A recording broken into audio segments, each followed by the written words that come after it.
Welcome to Raiders Roundtable, a special edition brought to you by America First Credit Union. We're coming to you live from the downtown Phoenix Convention Center. This is Radio Row. Q Myers along with JT and Q. We're here. We are. It's fantastic, man. This is another Radio Row Media Center, actually, that they're calling it now. And it's just a lot of fun to be here and see everyone that you know and know everyone's getting prepared for a big game on Sunday. Yeah, it's a big deal because the world of sports is here, not just football, but celebrities, media.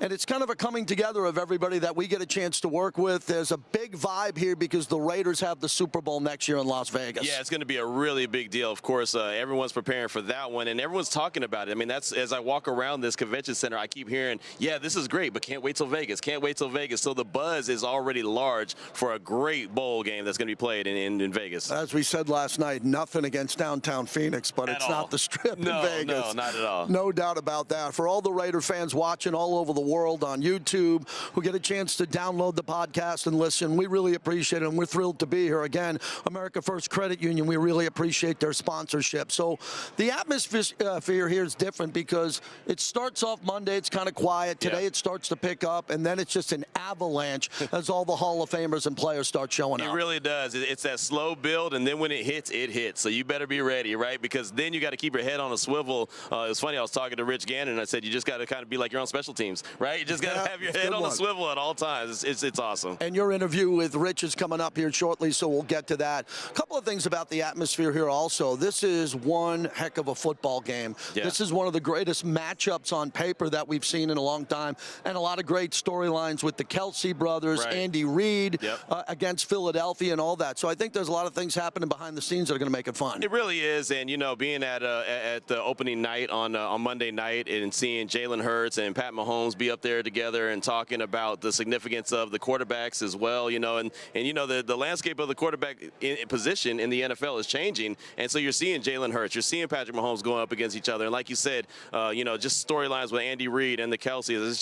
It's going to be a really good game. I'm excited for it. Let's talk about it from a Raiders perspective. First, you were busy last week. We both went and stopped by the Pro Bowl. We got a chance to see that. Let's touch on that for Allegiant Stadium just to begin with.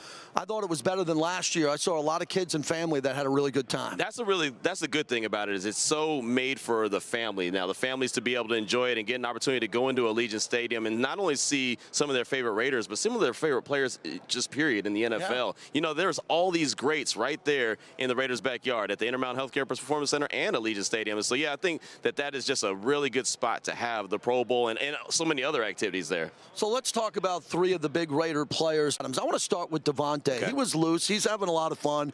He's getting kind of cryptic on Twitter there also with Aaron Rodgers out there in the distance. Yeah, and he said that he's a, you know, first-class troll. You know, he said that he's A1, all first-team troll, where he said, don't believe anything that you see from me on Twitter. But he is, like you said, having fun, and why not? Yeah. Why not? You know, and it's cool to see a guy that represents the Raiders out there kind of floating the tea leaves out there a little bit. I think this is a really important offseason for Davante because he had a great season, fantastic friends with Derek Carr. Now they're going to move on to another quarterback, and that's very important for Davante. Davante came to the Raiders to be great, and he had a great first season. I thought that worked out really well, the trade with Dave Ziegler. Now he's got to bounce back and have another big year. We just don't know who the quarterback's going to be. Exactly, and the thing about it is I feel like that they're probably keeping him in the loop with, you know, what they're thinking about. I know that they're not keeping us in the loop, and that's fine. You know, they're not supposed to. But I think that from what Davante has done and who Davante is, he's probably involved in some of these conversations. Probably has a pretty good idea what the Raiders plan on doing. Josh Jacobs had an incredible year. Fantastic. And again, he had an MVP Raiders year, and he was one of the best players in the entire NFL. Looming is the decision on his contract going forward. Whatever happens, we know he earned it. He earned a big contract in the NFL. If it comes from the Raiders, hopefully, or another team. He had a magnificent season. He really did, and he told us on Saturday, I want to be a Raider, you know, but he said it just has to make sense. And look, that's the nature of the game. You know, it's a business. We all know that, you know, good or bad, it's a business, and so it's got to make sense for him. And like you said, he earned it. He went out there, he put it together a hell of a season, didn't miss a game, right? And just and turned around and led the league in rushing. That was fantastic. I like what he said. He was asked about it and said, was it because you were motivated for the new contract? He said, no, that's just the way I handle my business. Yeah. And he handled his business, Q. you, and that's something we talked about on Raiders Roundtable all year. No matter the Raiders' record, everybody, I thought, handled their business well last year in the first year under Josh McDaniels and Dave Ziegler. There was never an issue when we talked about effort. Everybody played hard every game, win or lose. Yeah, no, they did. And the thing about Josh Jacobs that really separated him, in my opinion, is regardless if it was a win or a loss, he always talked to us in the locker room. Yeah. Right? And he'll explain, hey, this is what happened. This is what I'm seeing. This is the frustrations. Or this was what happened and it turned into good, something good, positive. It was a win. But it was good, bad, or ugly. He was always there and was able to provide a sounding board. And let's take us behind the scenes a little bit of what the players are feeling. Now, you played in the basketball All-Star game with Maxx Crosby. Yes. Now, you got some minutes, which was good. Yeah. And I know you were there on the bench when you saw Max high-flying. Now, he's high-flying. I'm talking real dunks, reverse layups. What was that up close? It was funny, man. Max only has one speed, right? And that's fast all the time. And it's a charity basketball game, a celebrity basketball game. We're out there having fun, and I actually got a rebound, and I didn't put it back in, but my teammate did. And so on the way down, Max was like, okay, I see you. And I was like, whoa, he might be angry.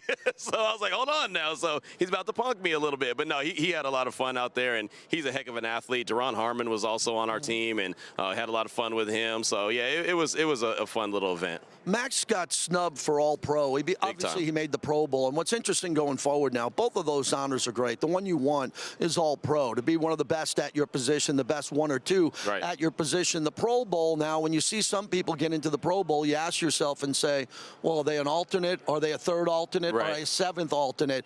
What do you think about Max getting snubbed? I thought that was a pretty big deal. I did think it was a really big deal, and unfortunately, I know that wins and losses matter, right? But, man, I mean, the dude was phenomenal. If you just look at the numbers, just look at what he was able to do. He put up one heck of a season. I mean, man, he just sacks 12.5, 22 tackles for losses, had a block kick. I mean, the guy he checked every single box. He did everything. The only thing that didn't happen is the Raiders didn't win enough games. The tackles behind the line of scrimmage were impressive, just the way he was active all year long. And the most important thing is availability in sports. It could be the NBA, the NFL, and Max was always available. And even down the stretch when the Raiders truly weren't playing for a playoff spot in that last game, I never saw him play harder than that. He was an incredible Raider, and I think he's building a gold jacket career early on playing for the Silver and Black. I can see that, and that's one of his goals, and he has no problem talking about it. He said that he wants to be great. It's why he gets to the facility early. It's why he does it all year long. He wants to be the greatest to do it, and so he has people that he looks up to that he saw, then they kind of laid the blueprint out there, and he's trying to follow it, and that's really what the Raiders need is more Maxx Crosby's, guys with that kind of mentality, similar to Josh Jacobs. One of the things I saw when we were there the Thursday for the Skills Challenge at the Intermountain Healthcare Performance Center, Max was talking to everyone, Fred Warner, other players from other teams, talking about the facility. And I thought that was really cool because the Raiders are going to have to recruit. They want to recruit the best players whose contracts are coming up. And he's showing them around. They're looking up at the roof. They're looking at the facility, where you go eat, the locker rooms and all that. I thought that was a very important part about the Pro Bowl games and the Skills Challenges. All these great players had a chance to get out to Henderson and see what Mark Davis built. Yeah, it was a great almost job interview, right? It was a great place to just say, hey, look, this is what's going on here. This is what you could be a part of. And I asked Max that at the end of the season. I said, hey, you want to have great players around you. Are you going to go out there? How is your recruiting skills? And he said, oh, yeah, I'm on it. So he's on it, man. He's on it. Before we get back, and we're going to get to your interview coming up here with Rich Gannon, I want to wrap up this open here talking about Josh Jacobs again because he's coming into town, and we hopefully will see him, and you'll see him at Raiders.com and a lot of the social media here. What is the elephant in the room more so, his contract or the quarterback? Because Jarrett Stidham's here. His contract is up in the air also. But with everybody, and you've been talking about it on radio as I have, everybody's asking me, what are the Raiders going to do next at the quarterback position? We don't have the answers, but it seems like it could be big. Tom Brady's name was out there. Now it's Aaron Rodgers. There's still a couple of other big names out there. But I think Josh Jacobs is one of the most important pieces because when you have a great running attack and running back, that cuts down about half of your thinking on your offense because Josh McDaniels likes to run the ball a lot, especially on short yardage. Yeah, he really does. And the thing about it is everyone that we talk to, whether it be on Radio Row or just on radio in general, always ask, or doesn't ask, they say how much it's important to bring back Josh Jacobs. He has to come back because of what he was able to do and the way that he plays. Guys get fired up. Guys will go and they get inspired when they see Josh Jacobs run. And that means a lot. That means a lot to the locker room. So he's a very important key to this this cog. So I think, as you mentioned at the top, it's a very important offseason. Over the years here, this is my 25th year on Radio Row. I've had the opportunity to interview Jim Brown, Barry Sanders, Marcus Allen, the greatest running backs of all time. It's too early to put Josh in that category, but he had a season like Marcus Allen. And we talked about that all year long on Raiders Roundtable. Every time he was chasing Marcus Allen, and how cool was it that Marcus was always talking to him before and after the game? I thought that was great. That was great for Marcus to be able to be that sounding board and talk to him and tell him what it's like to be a pro, what it's like to be a Raider. But then it's also, you got to give Josh Jacobs a lot of credit for soaking that in. There's a lot of pros that don't do that. They don't really, oh, that's old timer, okay, what, you know, but he soaked that in and listened, and you can see his eyes wide open when he was talking to Marcus Allen. Like, that was very important to him. That's one of the biggest perks for playing for this organization is you get to talk to Fred Biletnikoff, you get to see Ted Hendricks, Tim Brown, Charles Woodson, who's here, and the young players gravitate to that, and that's very important. One of the great Raiders legends of all time, Rich Gannon. If you look at the modern Raiders, the MVP quarterback, he quarterbacked the Raiders in a Super Bowl. He's right behind us at SiriusXM doing NFL radio. Q had the opportunity to sit down with him. We'll get to that next as we're live from Radio Row, Raiders Roundtable, brought to you by America First Credit Union.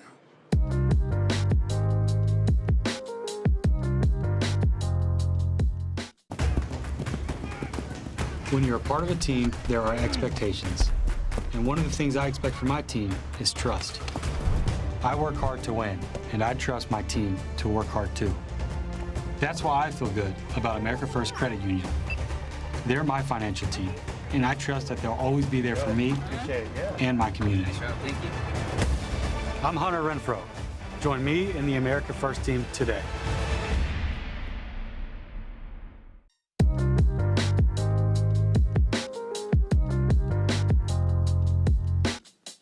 We're back here on Radio Row, actually Media Row. I got to correct myself. It used to be Radio Row, and now it's Media Row. But we're with the former MVP, Rich Gannon. And Rich, how you doing? Q, I'm doing great. It's great to be with you. Always great to be holding a Raiders mic and talking about the Raiders and the NFL. This is going to be a busy offseason for a lot of teams, but certainly for the Raiders. We just came off the Pro Bowl weekend. It was there in Vegas, Allegiant Stadium. What did you think of the way that they changed the Pro Bowl to make it more family-friendly? And you know, a lot of the players weren't big fans of it. You know, honestly, I don't like it. I mean, as a former player that played in it 4 times, I took great pride in just representing the AFC in that game and not only going there, but going there to play well and to win the game. I just remember in the locker room at halftime, guys like Ray Lewis and Peyton Manning, like it was important to them. It was important to, you know, a lot of guys that really cared about the game. And so I get it. These contracts are enormous. You don't want to go there and get hurt.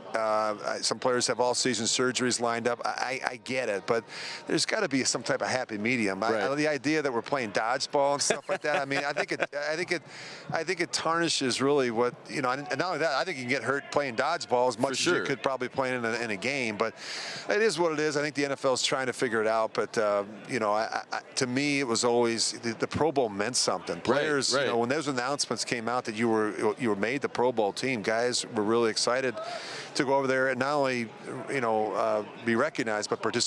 Right, and Maxx Crosby was a guy that said, hey, I don't think there's anything I could do here. There's nothing I could do. I want to play football. Well, he's a football player, and exactly. he's a great one at that. And the thing that I love, I mean, I think if the Raiders had like 25 or 30 Maxx Crosbys, and I'm not just talking about, like, I'm just talking about the energy, the passion, the commitment, the drive.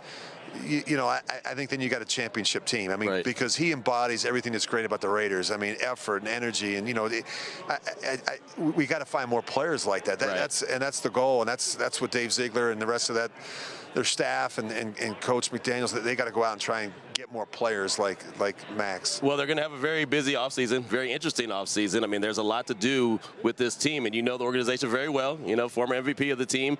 How do they get this thing turned around quick? You know what? It doesn't take a lot. We're in the process of trying to change the culture and the environment, and Josh is looking for the players that fit his schemes.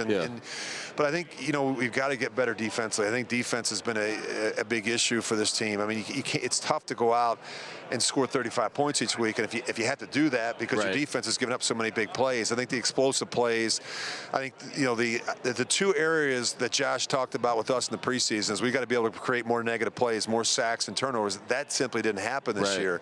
So that's an area of concern. I think you just got to continue to go out, and the draft's going to be important.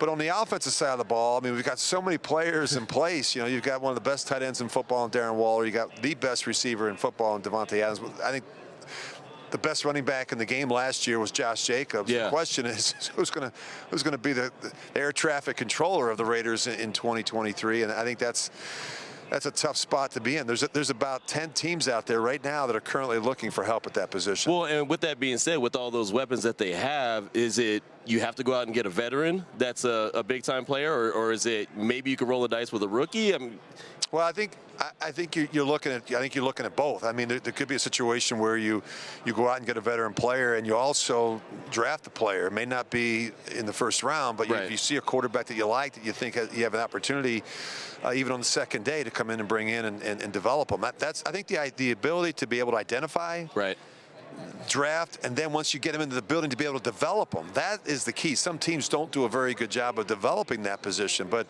to me, if you're a veteran quarterback, like Aaron Rodgers, for example, or anybody, I think it's an attractive spot. You got Davante Adams, you got Darren Waller, you got Hunter Renfrow, you got Josh Jacobs, you got a pretty good offensive line. I mean, I would raise my hand for that opportunity. I'm just saying. You got some more in that arm? I do. I wish I did.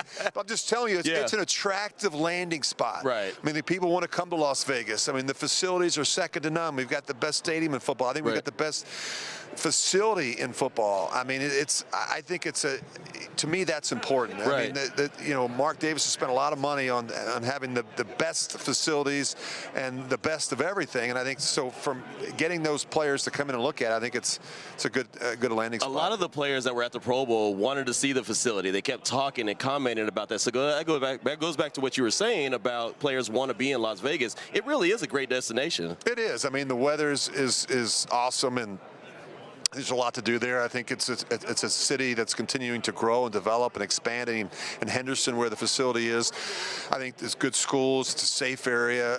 It's close to a lot of major cities like Los Angeles and Palm Desert, where I'm at in the wintertime. So I think it's awesome.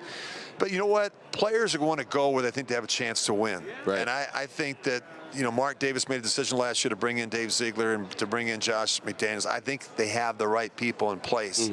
Now is how can they build on what they did in 2022, identify areas of weakness. I think when you look at the personnel evaluation, the scheme evaluation, the staff evaluation, that is happening as we speak. Talking right now with Rich Gannon, the MVP here. And before I let you go, I did want to ask, you got the opportunity to light the Al Davis torch at Allegiant Stadium to close out the season. What did that mean to you? You know, what an incredible honor, first and foremost, to hear from Mark, to be invited to come back, the reception that I've received from the great Raider fans, just being around the players and the coaches, being a part of preseason football for the Raiders. I mean, I love it. I love it. You know, I so appreciate the fact that Mark gave me that opportunity, but even more importantly, I appreciate what his father did for me, what Al Davis, the great Al Davis, did for me, to give me an opportunity to be a Raider. It was awesome. I remember everyone always talking about the great Rich Gannon and everything that Rich did, and you were fantastic when you were out there playing. So yeah, man, it was really cool to see that and see you be able to light that torch. And I know a lot of Raider Nation appreciated seeing you out there as well. I appreciate you having me, brother. I really appreciate it. You're the best. Thank you, Rich. Coming up, I'm joined by Pro Football Hall of Famer, the great Anthony Munoz.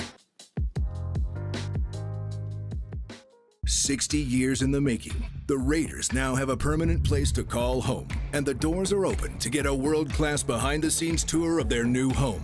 An attraction unlike any other in Las Vegas, Allegiant Stadium.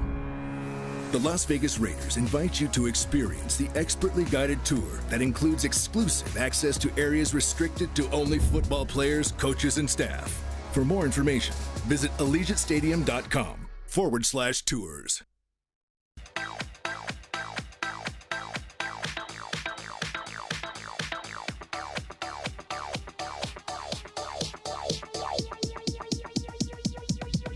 I need to try it first.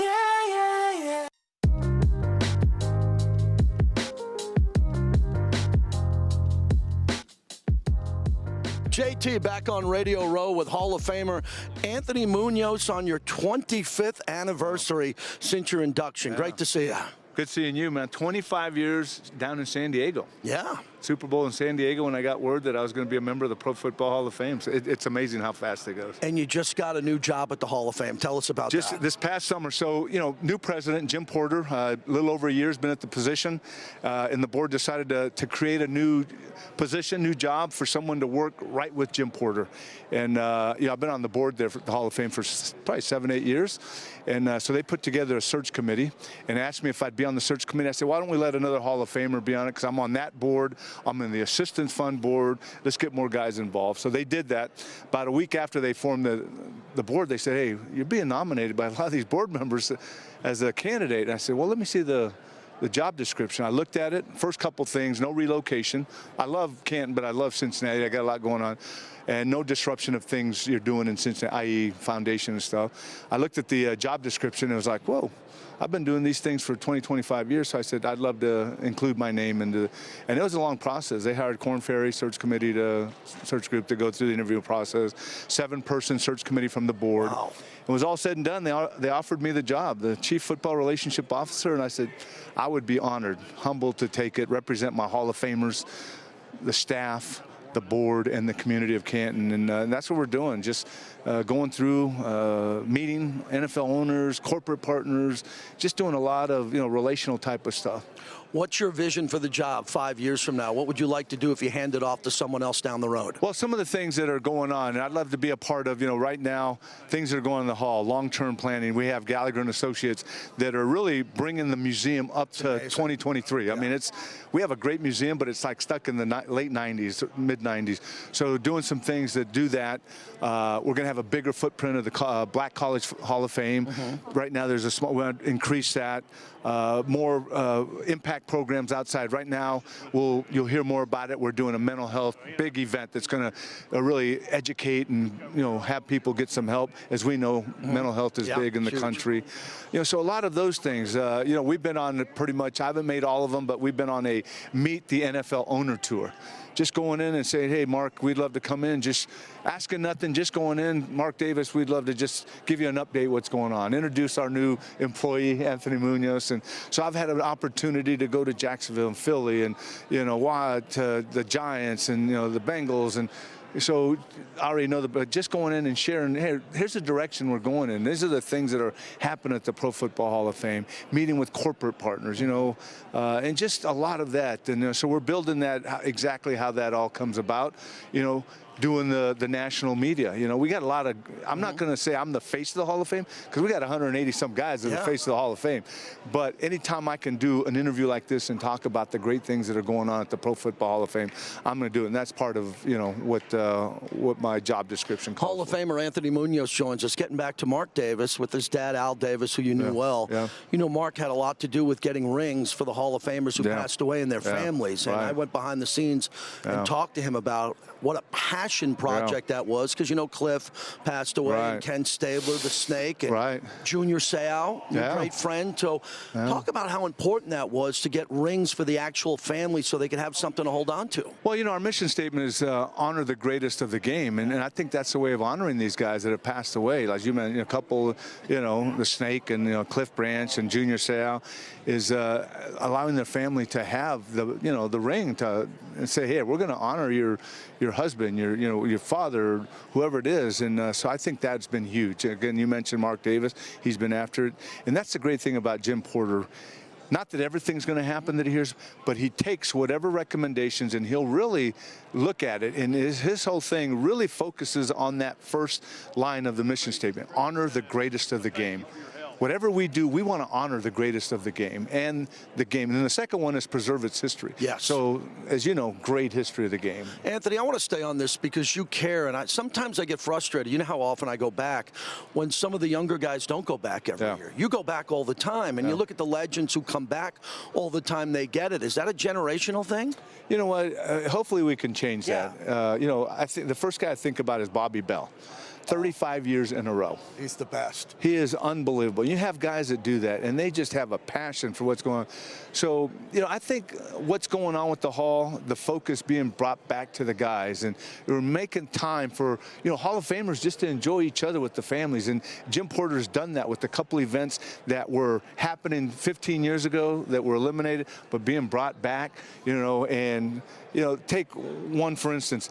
Friday night is the Gold Jacket ceremony at the Civic Center. We used to go back to the hotel that's been totally renovated. We're back downtown at the old McKinley. Now it's a DoubleTree, and it's crazy great now. The ballroom last year was set for music, food, and drinks. Come back, take your jacket off, put sweats in just for Hall of Famers and their families. And Jim Porter, he has a great line. He said, it's just for Hall of Famers, but he stuck his head in just to make sure. And we just lost, we've lost a lot. But this guy I've known since, the 80s when I was playing, Franco Harris. Yeah. And Jim says, I went in to see how the party was going. He said, I think the party was going pretty good because Franco Harris was leading the Congo line at midnight, 1 in the morning. So things like that, just to bring the focus back, to really allow these younger guys to come back. Wrapping it up with Anthony Munoz, Hall of Famer. Finally, to name drop, Joe Burrow was in Vegas for Warren Moon's Pro Bowl soiree. You went to that party all the time in Hawaii back in the day. I just want to tell you, seeing him work the room in a cigar lounge to see how much of a gentleman he was. He was with his buddies from Ohio. He was talking to the Raiders owner. Fred Warner's there from the Niners, Warren Moon, Ray Lewis, and he fit right in. And to see him, and I was talking to my wife about it, look how comfortable he is, and how proud are you now that he's associated with your team, and how great of a quarterback you have? I tell you what, he's the real deal, and I've not gotten to know him that well, but I watch him a lot. I'm one that really loves to watch body language and how they interact, and I can tell that these guys on his team will run through a wall for him. And I did my very first interview today was with the guy that I felt the same way about, and that's Boomer Esiason. Nice. And the guy came in, had the same swag, same confident. Most people would say cocky, arrogant. No, it's just confidence in knowing that you can do the job, and that's what I see in Joe. And the example I used 2 years ago, Riley Reif from the Vikings came in, 10-year veteran, had dinner with Joe the night before, and the next morning he said, after having dinner with this guy, I got to play for him. And this is a 10-year veteran. Yeah. And I think he was a rookie or second-year quarterback. That speaks volumes after, someone says that. But I love how he handles himself during the game. And like you're saying, to see that, how he handles, and that doesn't surprise me. Last one, the Trojans, Lincoln Riley, and potentially and eventually moving to the SEC. How do you feel about that with the tradition of the Pac-8, the Pac-12, what's going to happen now, and the recruiting process? You would assume the Trojans are going to get even better players, and they get some of the best players in the world. Well, it's actually Big Ten. Big Ten, excuse me, Big Ten. No, I'm excited because I live in Ohio, and it's closer to me. Coming right to you. But, for me, it's like I was an offensive lineman. But if you're a quarterback, why wouldn't you go play for Lincoln Riley? Right. If the Heisman means anything to you as a quarterback, but no, I think he's done it. I've gotten to know him. I've connected with him. Good. The guy is laser focused. Caleb Williams is laser focused. Lincoln Riley. I did a camp last year's Super Bowl. Started at 4:30 on the practice field at USC. While USC was practicing. About a half an hour left in practice. And in the future, or in the past, when a player would step on the field, the head coach would come right over. Hey, Anthony, how you doing? Then go finish. I've walked on the field, was watching practice for 40 minutes, and he was so laser, he finished the practice. He had a job to do. And then after practice, then he came over and said hi. Big difference. So I've been impressed with them. Congratulations on the new role at the Hall of Fame. Thank you. Always great being with you. You got it. Anthony Munoz, everyone.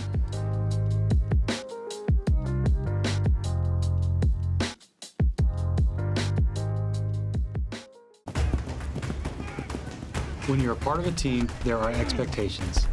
And one of the things I expect from my team is trust. I work hard to win, and I trust my team to work hard too. That's why I feel good about America First Credit Union. They're my financial team, and I trust that they'll always be there for me and my community. I'm Hunter Renfro.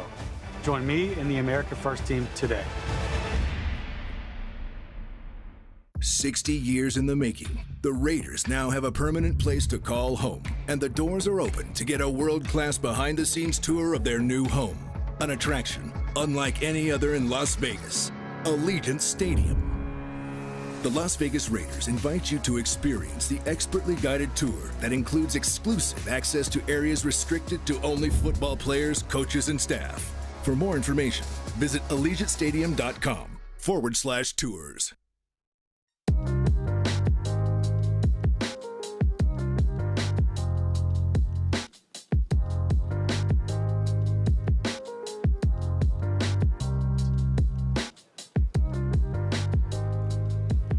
Welcome back to Raiders Roundtable, brought to you by America First Credit Union. Thanks to Anthony Munoz and Q's conversation with Rich Gannon. Wow, always great to catch up with those two legends. Let's jump in now, Q from Radio Row on the AFC West. I think the biggest news since we last jumped on the roundtable is Sean Payton, head coach of the Denver Broncos. That is a great hire. Yeah. He's a great coach. He will change the Denver Broncos, no debate. He will. He absolutely will. And that ownership knows that they needed to go out and get a coach that can get them going in the right direction. And Sean Payton, he came out of retirement or his year off that he take, whatever you want to call it, but he's ready to get things cooking. And so they have some pieces in place there. Obviously, they have a quarterback that he's got to get him right, and Russell Wilson. But he's going to make that team, a lot better than they were. I thought it was amazing that he basically shut down Russell Wilson having his own guys in there, and you need to do that. That's what he needed. A head coach, other than Tom Brady having his nutritionist, that's it. You can't bring in guys who are not in the building all the time or not employees of the organization. And the way he lightly dropped that hammer down, I don't think Russell Wilson knew that when he said that. I don't think he did either. And the one thing I've been saying since the Sean Payton hire was the fact that somebody needs to go in there and humble Russell Wilson. That is a way to humble Russell Wilson.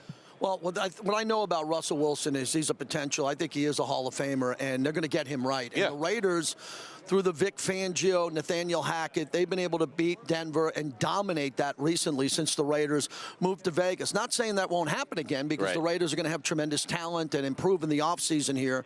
But with Sean Payton on the other sideline, it's going to be much more difficult. No, it will. It will. Again, he's a sharp offensive mind. He's putting together a heck of a staff. They already had a really good defense. And, again, they have a quarterback that you said, I mean, if he's not a Hall of Famer, he's right there knocking on the door. And so if he can get right, and I do believe he can get right, he's not as bad as what we saw last season. He might not be as good as what he was when he won a Super Bowl, but he's still a really good quarterback. They gave up a late first-round pick, and if you take a look at what they gave up for Russell Wilson, I nailed that last year when everybody said they're going to the AFC Championship game. No, they lost players. Right. They lost a lot of players to get Russell Wilson, and they don't have him back. And now we'll see what they're able to do in the draft, but I still think that Denver, even though they have a great back end of that defense, their secondary might be the best in football. Overall, they need a lot more players to come in and improve that roster. No, they do. And it might not be immediate success as they probably want, and I'm sure the fans there want, but it's going to get successful. They're going to find a way to make that team good. They really will. Kellen Moore goes to the Chargers. That was really interesting because about 3 weeks before the end of the Cowboys season, there were a lot of rumors about Kellen Moore being a head coach. And all of a sudden, someone's head had a roll after the Cowboys got eliminated. So Kellen Moore is gone. Mike McCarthy is going to be calling more of the plays for the Dallas Cowboys. And I think that's a good move for Brandon Staley also to get out of the way. Get out of the way of fourth down, trying to make those decisions and let Kellen Moore do it. Yeah, and the thing I know about Kellen Moore, as I was in Texas covering the Cowboys for a long time, is the fact that, and I never really liked his play calling with that team because they had guys that can run the rock, right? They had Tony Pollard and Zeke Elliott, and it just seemed like they went away from them so much, and so I never understood that. But he likes to throw the ball around the yard. He likes to get the quarterback involved, and we know with the Chargers, they have a heck of a quarterback that can get involved. Yeah, and speaking of this, because a lot of Raider fans give me heat because I talk about how great Herbert is, and he is. But losing a 27-0 lead it's unforgivable. And the only other guy that I remember doing it in the postseason at that level was obviously Matt Ryan in the Super Bowl to Tom Brady. And I never thought ever that Justin Herbert could be involved in a game where they could have a 27-0 lead to Jacksonville on top of it. This wasn't Kansas City, and they lost that game. What do you think that's going to do to affect the Chargers and him mentally? Because that's a scarring loss for the Chargers. Well, I think it is. It's definitely a scarring loss, but I do believe the fact that now they've had the change in the switch at the offensive coordinator position, I feel like it's kind of like a reset moment, right? And just one of those, okay, clear it. that was a bad coaching. Of course, somebody had to be the fall guy for that. And so now that they bring in Kellen Moore, it's okay, that wasn't on you. Let's get back to work. I think that he'll be fine. He's a sharp dude, and like you said, he's a hell of a quarterback. Let's move on to Scott Turner joining the Raiders. Yeah. That's more of eyes and I think a mind and a success from his dad, who was a coach, to his experience to help Josh McDaniels. When I saw that move, I was a little bit surprised. I wasn't shocked by it. Yeah.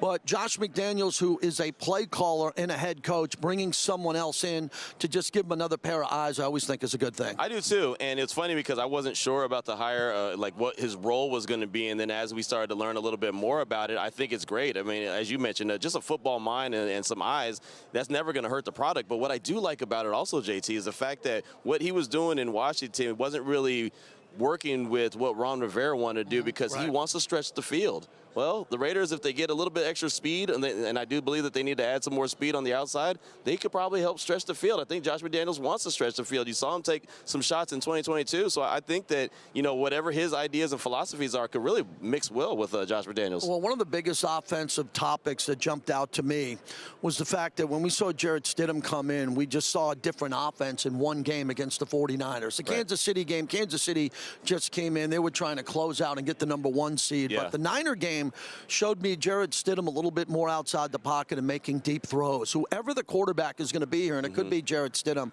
I'd like to see more of that. Design rollouts, design runs by the quarterback, stop and pop and throw the other way for some deep balls. When you got Davante, he can get behind everybody. I'd like to see more of that next year. No, I would too. Just attacking. And, of course, if they have the run game with Josh Jacobs, like we believe that he'll be back, that's a way to loosen up the defense, and then, boom, you got to strike. And you've always talked about striking down the field. It's nice to run the ball and be able to, but strike. Go deep and take it. I talk to Eric Allen all the time. I want to throw it on every play. But, again, I admit when I'm always wrong, and I'm wrong a lot. You're a Big 12 quarterback. Well, but I never thought that Josh Jacobs was going to have this season. I thought he'd have a decent season. I didn't think that Josh would play at that level and be that dominant. So now, assuming he comes back, and it's tough to assume anything. It's tough, yeah. But if he does come back, you have a power running game.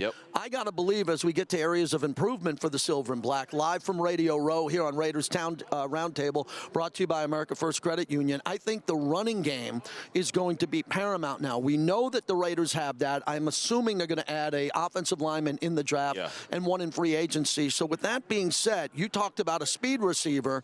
Now let's jump over to the defense, where the defense needs vast improvement overall at every level. Every level. And it really starts for me in the interior of that defensive line. We know what Maxx Crosby brings to the table. We know how dominant he can be. Can you imagine if he had some help and had a guy that was collapsing the pocket from the interior? That makes Chandler Jones' job that much easier as well. Well, Q, the elephant in the room now is if you spend a lot of money on a quarterback, i.e. Aaron Rodgers or someone else, it's going to take a little bit away from the money that goes on defense. If it's something in-house, if it's a young draft pick, 7th pick overall, if that's a quarterback, then I think the Raiders have to spend the majority of the offseason on the defensive side of the ball. I'm talking 2 linebackers and 2 members of the secondary. I would assume a safety and at least a stud cornerback, either in free agency or the draft. Absolutely, and I kind of like, the Eagles game plan that they had. I mean, if you look at the way that team was built, it was some really good trades, right? And some really good draft picks and some really good free agents, right? I mean, every level of building a team they were able to do. And if Dave Ziegler took that kind of approach, I think that would be okay. I think this is going to be one of the most, we always say it's going to be a great offseason because there's always money to spend. There's always draft picks. Last year it was Davante Adams. But this year it's going to be very unique because of that 7th pick overall and the fact that the quarterback question is still out there.